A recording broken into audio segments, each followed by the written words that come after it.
하루 한 장 시작하도록 하겠습니다. 기도하겠습니다. 우리에게 있는 대제사장은 우리의 연약함을 동정하지 못하시리가 아니요 모든 일에 우리와 똑같이 시험을 받으시니로되 죄는 없으시니라. 히브리서 4장 15절 말씀. 아멘. 하나님, 우리의 연약함을 모두 다 아시는 하나님, 그 아버지의 자비와 긍휼과 그 사랑의 은혜에 감사드립니다. 우리가 약할 때 강함이 되시는 주님, 나의 약한 가운데 주님의 강함을 나타나 보기를 원합니다. 내가 강할 때에도 할 수 없는 일들이 그 주님을 통해서 이루어지고 있음을 믿습니다. 오늘도 나의 약함 가운데 강함이 되어 주시옵소서. 하나님의 뜻이 이루어지기를 원하옵고 우리 구주 예수 그리스도 이름으로 기도드리옵나이다. 아멘. 오늘은 출애굽기 39장의 말씀을 묵상하도록 하겠습니다. 1절에서 7절까지 말씀을 듣도록 하겠습니다. 그들은 여호와께서 모세에게 명령하신 대로 청색자색 홍색실로 성소에서 섬길 때 입을 정결한 옷을 만들고 또 아론을 위해 거룩한 옷을 만들었더라.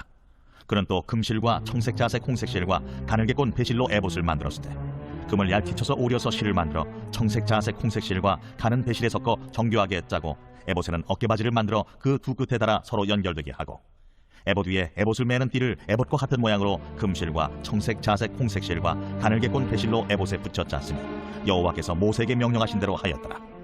그들은 또 호마노를 깎아 금태에 물려 도장을 새김같이 이스라엘의 아들들의 이름을 그것에 새겨 에봇 어깨바지에 달아 이스라엘의 아들들을 기념하는 보석을 삼았으니 여호와께서 모세에게 명령하신 대로 하였더라. 아멘. 제사장의 에봇을 이제 만듭니다. 계속해서 반복돼서 나오는 말이 하나님 명령하신 대로 했다라고 나옵니다. 그러니까 실오라기 하나까지도 자신들의 생각대로 하지 않고 모세를 통해 명하신 하나님의 말씀대로 제조했다라는 겁니다. 이게 반복해서 하는 말이지만 성경도 반복하니까 저도 반복해서 말씀을 드리면 우리가 하나님의 일을 그 뜻을 알았다고 해서 내가 알았다. 하나님 뜻이 이거구나 해서 자기의 의미대로 해서는 곤란하다는 것입니다. 하나님의 뜻이 있고 또 하나님의 일을 하실 때 하나님 뜻이 있고 하나님 자원이 있고 하나님 방법이라는 이 세 가지 삼박자가 있습니다. 이 삼박자를 통해서 하나님의 사역이 이루어진다는 것입니다. 그런데 우리 실제로 삶의 현장에서 보면은 하나님은 분명 살아계신데 그 하나님의 뜻을 모르고 그냥 자기가 옳게 여기는 대로 막 하는 신앙생활을 하는 사람도 많이 있습니다. 그런데 그 중에 보면은 이제 하나님 음성을 듣는다는 사람들이죠. 하나님 뜻을 알긴 알아도 사역자들의 경우 많죠. 하나님 뜻을 알아서 사역자가 된 거죠. 하나님 뜻을 알긴 알아도요. 보면은 자기의 자원과 자기의 방법으로 하다가 막 막히고 어려움들을 당하는 경우를 많이 보기도 합니다. 그런데 이 하나님의 뜻을 아는 데서 멈추는 것이 아니라 하나님의 자원, 하나님의 방법으로 하는 것이 필요하다라고 계속 말씀드리고 있는데 이것을 기억하셨으면 좋겠어요. 그리고 보면은 여기서도 자원을 보면은 이 사람들이 헌신을 했잖아요. 그러나 그 자원이 어디서 나왔습니까? 애굽에서 나올 때 애굽인들로부터 하여금 그들에게 구하고 취하라고 지시를 받음으로써 이 일들이 이루어진 것입니다. 그리고 그것을 또 강제가 아닌 자원함으로 내게 하시는 그런 선한 공급의 방법으로 이 자원도 채워지게 하나님께서 일하셨던 것을 볼 수가 있습니다. 하나님 뜻을 구하고 따를 때에 우리가 이제 삼박자 하나님의 뜻, 하나님의 자원, 하나님의 방법 이것을 놓쳐서는 안 됩니다. 우리가 그 하나님의 뜻을 따르기 원할 때에 기다리는 것이 또 필요하다라고 할 수 있겠습니다. 에봇에 대한 설명이 이어지고 있는데 이 에봇이 아름답고 화려하게 꾸며져 있습니다. 대제사장이 권위 있어 보이려고 한 것이 아니라 하나님이 이렇게 명령하셨기 때문이라고 할 수 있는데 이 에봇은 이 앞치마 또는 조끼 같은 것이라고 생각할 수 있겠습니다. 우리가 주방에 일할 때는 뭘 입죠? 앞치마를 걸치죠. 그리고 작업 일을 할 때는 조끼를 입는 것처럼 이것을 대제사장이 입는 것은 하나님 앞에서 섬김의 의미라고 할 수 있겠습니다. 그리고 이것은 양 어깨에 견대로 메어져 있는데 이 견대는 인간의 이 책임을 상징한다라고 할 수 있겠습니다. 그리고 보석으로 꾸며져 있고 그 보석의 양쪽에 각 6지파씩 12지파의 이름이 쓰여져 있습니다. 그러니까 택하심을 받은 자의 이 하나님의 섬김의 의무를 이 에봇을 통해서 상징적으로 보여준다라고 할 수 있겠습니다. 우리가 택하심을 입은 하나님의 백성이 좀 있습니다. 그렇다면은 우리가 받으려고만 하는 신앙이 아니라 이제 하나님을 섬기기 위한 그 마음의 에봇을 입는 저와 여러분이 되어졌으면 좋겠습니다. 8절에서 21절까지 말씀을 보도록 하겠습니다. 그가 또 흉패를 정교하게 짜되 에봇과 같은 모양으로 금실과 청색, 자색, 홍색실과 가늘게 꼰 배실로 하였으니 그것의 길이가 한 뼘, 너비가 한 뼘으로 네모가 반듯하고 두 겹이며 그것에 네 줄 보석을 물렸으니 곧 홍보석, 황옥, 녹주옥이 첫 줄이요 둘째 줄은 석류석, 남보석, 홍만호요 셋째 줄은 호박, 백만호, 자수정이요 넷째 줄은 녹보석, 호만호, 벽옥이라 다 금태에 물렸으니 이 보석들은 이스라엘의 아들들의 이름 곧 그들의 이름대로 12이라 도장을 새김같이 그 12지파에 각 이름을 새겼으며 그들이 또 순금으로 노끈처럼 사슬을 따 흉패에 붙이고 또 금태 둘과 금고리 둘을 만들어 그 두 고리를 흉패 두 끝에 달고 그 따은 두 금사슬을 흉패 끝 두 고리에 꿰매었으며 그 따은 두 사슬의 다른 두 끝을 에봇 앞 두 어깨바지의 금태에 매고 또 금고리 둘을 만들어 흉패 두 끝에 달았으니 곧 그 에봇을 마주한 안쪽 가장자리에 달았으며 또 금고리 둘을 만들어 에봇 앞 두 어깨바지 아래 매는 자리 가까운 쪽 곧 정교하게 짠 에봇띠 위쪽에 달고 청색끈으로 흉패고리와 에봇고리에 꿰어 흉패로 정교하게 짠 에봇띠 위에 붙여서 에봇에서 벗어지지 않게 하였으니 여호와께서 모세에게 명령하신 대로 하였더라. 아멘. 흉패에 대해서 나오는데 금색, 청색, 자색실, 홍색실, 배실로 만든 가로 세로 한 뺨에 이제 정사각의 모양의 일종의 주머니라고 할 수 있겠습니다. 그리고 거기에 12개의 보석이 달려 있습니다. 예쁘겠죠? 이 가슴 가까운 곳에 이것을 부착하는데 흉패에 이제 12보석의 각 지파의 이름이 기록되어져 있습니다. 그러니까 이것이 의미하는 것이 뭘까요? 심장을 또 사랑의 그런 의미로도 받아들이는데 가슴 가까운데 두었다는 것은 이 사랑의 관계를 맺고 있는 것을 상징한다라고 할 수 있겠습니다.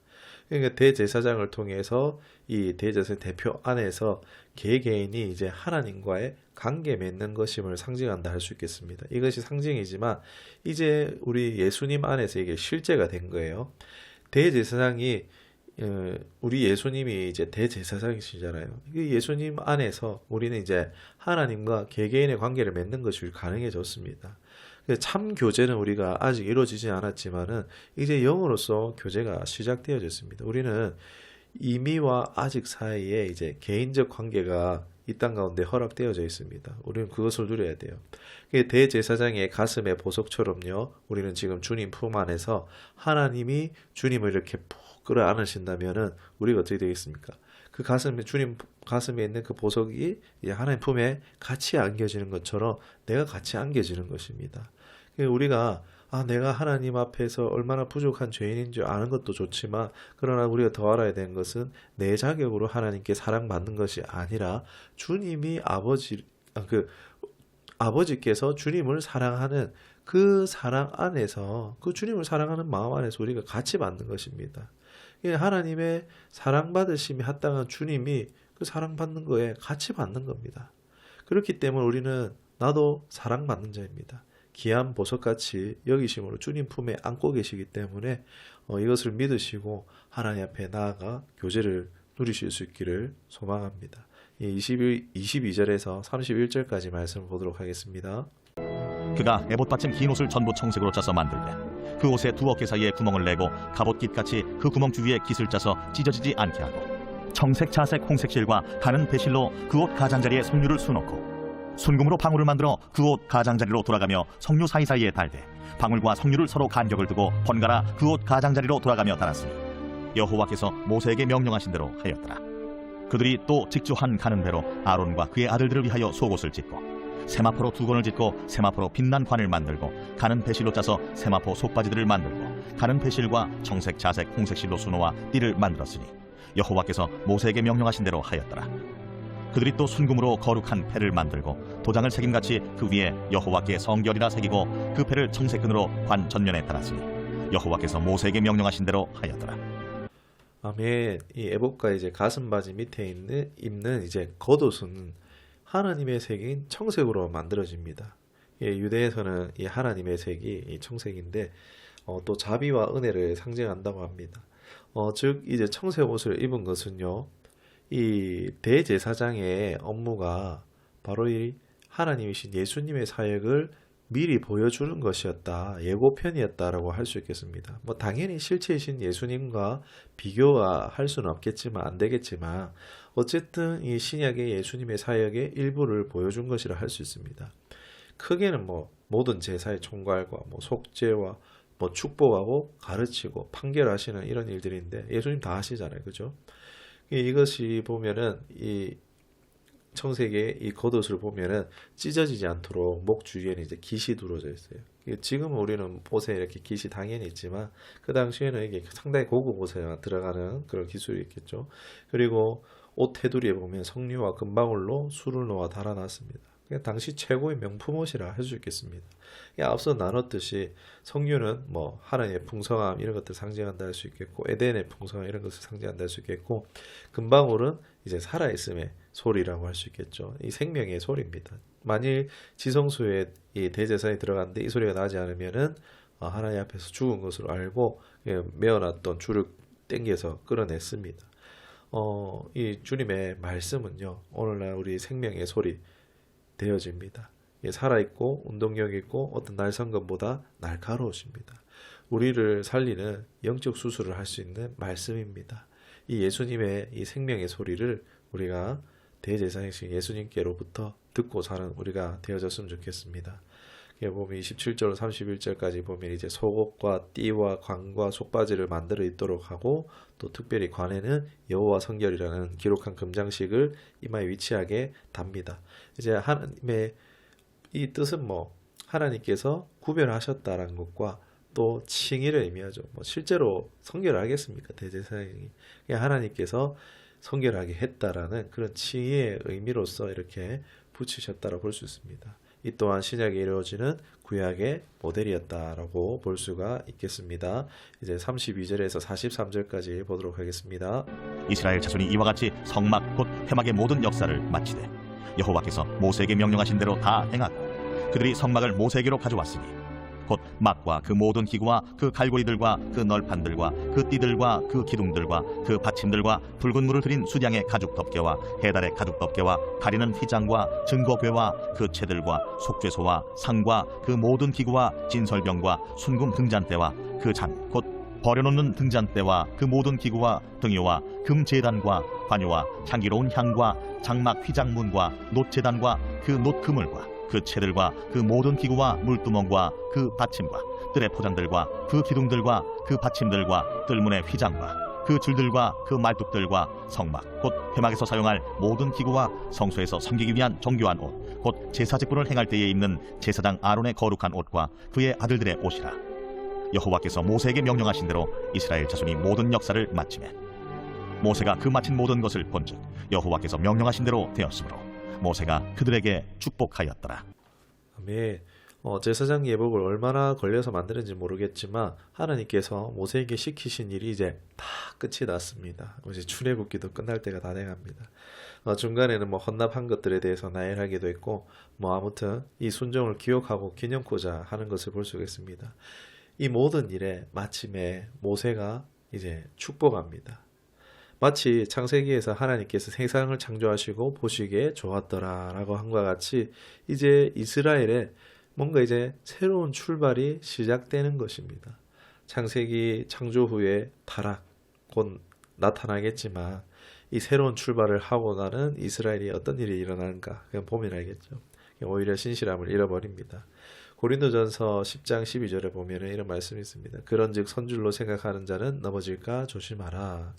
우리가 오히려 축복을 바라고 있는데 축복이 온 뒤가 더 조심해야 할 때라는 것입니다. 우리의 신앙은 좀 우리의 관점을 바꿀 필요가 있습니다. 우리 삶은 그렇잖아요. 일단 성공하면 돼. 뭔가 결과에 주목하고 결과를 추구하는 경향들이 많습니다. 무조건 일단 건강해야 돼. 무조건 돈이 많아야 돼. 막 이런 결과들. 무조건 내가 행복해야 돼. 즐거워야 돼. 뭔가를 결과를 만들어낸 거에 막 주목하고 좋으면 좋다라는 식인데 그러나 신앙은 그렇지 않습니다. 결과를 만들어내는 데 있지 않아요. 축복을 받았다가도 도리어 저주로 빠질 수 있기 때문에 결과에 주목하지 않습니다. 어떤 과정이 더 중요하다라고 할 수 있습니다. 신앙은요, 우리가 결과 중심의 삶에서 이 과정 중심의 삶으로 돌아서는 것과도 같다고 할 수 있습니다. 내일은요, 내 것이 아닙니다. 오늘 우리에게는 오늘만 내게 허락된 것입니다.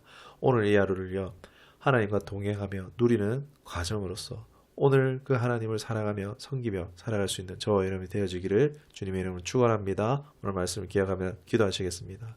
살아계신 하나님 아버지, 오늘 또 말씀을 통해서 순종, 섬김, 교제, 생명, 동행 이러한 단어들을 새롭게 말씀 안에서 의미를 생각해 봅니다. 하나님, 말씀이 주신 감동들 마음 가운데 깊이 심기우고 또 열매 맺어 지금까지 자라나가는 은혜의 길을 원합니다. 말씀을 따라가는 것이 우리의 믿음의 길 가운데에 하나님 복된 길, 생명길인 줄 믿습니다. 하나님 복된 길, 생명길로 우리를 붙드시고 인도해 주시옵소서. 슬픔과 탄식이 변하여 희락과 기쁨이 되는 하나님을 즐거워하는 우리의 삶이 될 수 있도록 성령님 붙잡으시고 인도해 주시옵소서. 감사드리며 예수님의 이름으로 기도드리옵나이다. 아멘.